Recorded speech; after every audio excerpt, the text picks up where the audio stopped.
A daughter of 37-year-old Charmaine Wilson writes on the GoFundMe website her mother passed away in her arms.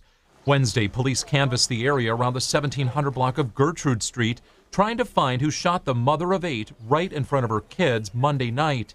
It happened moments after police left her home, investigating a report someone assaulted her older son when he tried to retrieve his younger brother's stolen bicycle seat. It looks like a situation where an ongoing dispute was happening in this community between her and maybe her children and some other people, and some coward with a gun came back and shot her. The crime has shaken this West Baltimore neighborhood, especially given reports the family, who lived in public housing, had requested a move. No way, no how this lady should be dead when there's always somebody over top of this lady. Whoever is running this complex right now, they need to start moving people around, because I know she's not the only one who complained about it.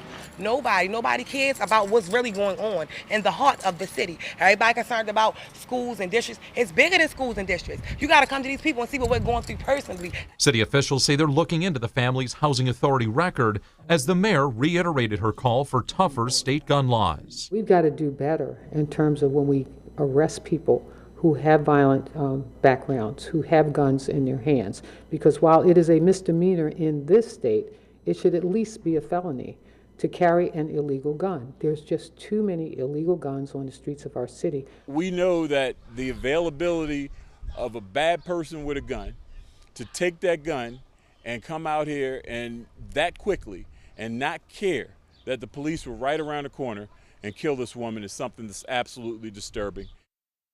Police have not identified any suspects in the shooting, and Chief Smith is urging residents to continue working with police, saying that if the calls to police stop, the bad guys win.